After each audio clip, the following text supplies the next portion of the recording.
This is Jose with JL Martinez Plumbing. We came out to this customer's house to do a complimentary video. She was having lots of problems, and as you can see, there's tons of scale, sludge. The pipe diameter is 4 inch. It was actually reduced down to roughly 3.5. And the bottom of the pipe wasn't always flat. It wasn't always round. It was flat at points and high at points.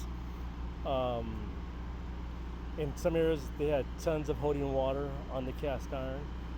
So this was the first step to do the preliminary inspection so we can see the condition of the pipe and go from there.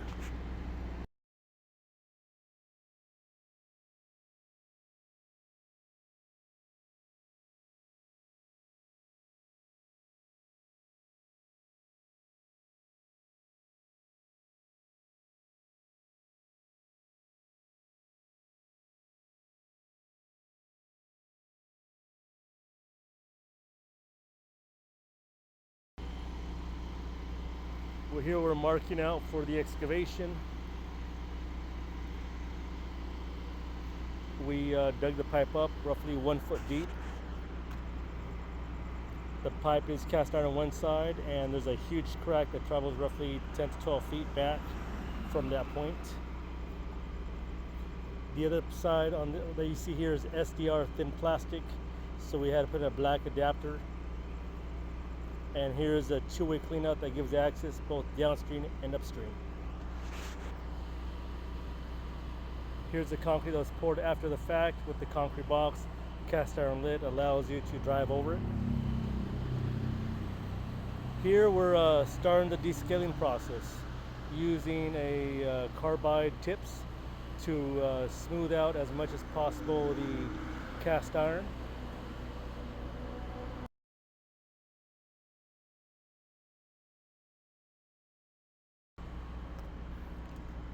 After we descaled, we used a jetter to pull all the scale out that we removed. In the process of doing so, we found the section between the cast iron and the most upper plastic connection. The cast iron just disintegrated due to the fact there was no support. When they made the connection a long time ago, they never properly supported it. We're at the cleanouts that we just installed and the section of cast iron pipe that we descaled. It looks way better.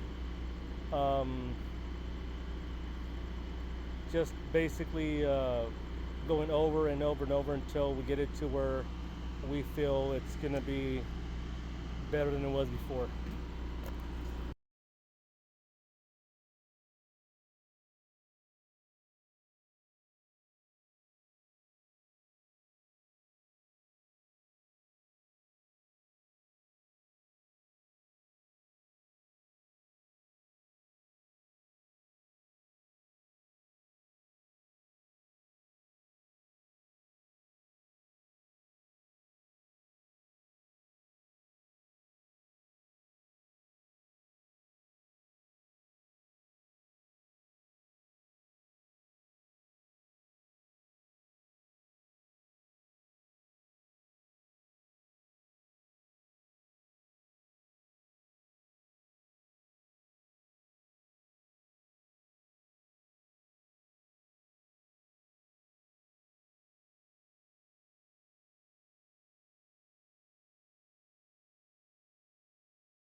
Here's a better area of the break.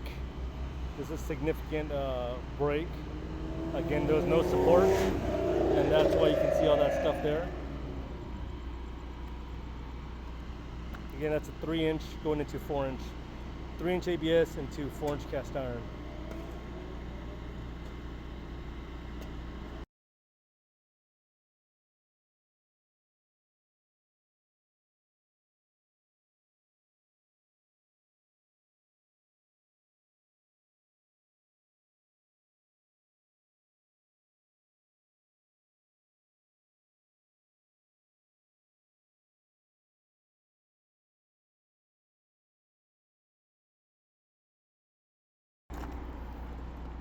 To verify the size of the pipes, we use a brush, and here we know it's 4-inch and the ABS is 3.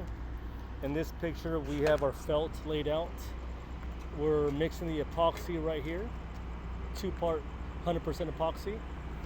Here we're actually rolling out the felt saturated with the heavy duty roller to fully push down the epoxy into every part of the felt. Beautiful blue color. We have vent holes at the end to allow the air to escape. This is where we wrap up the felt to get it ready to install it into the pipe.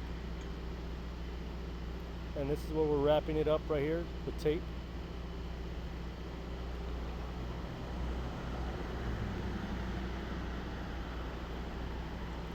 Ready to be installed.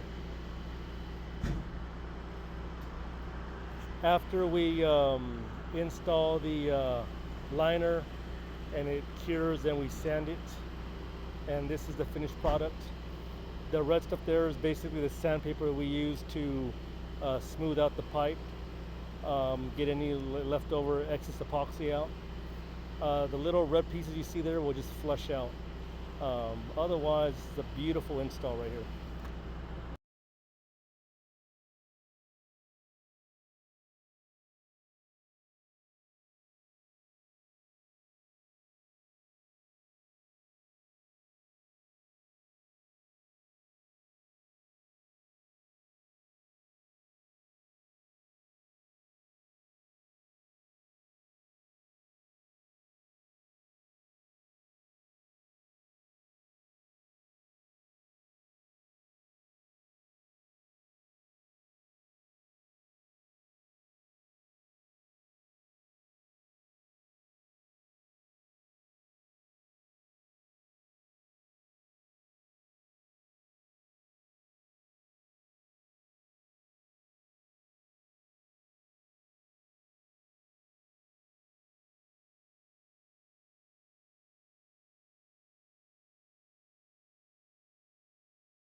So as you can see where the break was at, it's no longer there.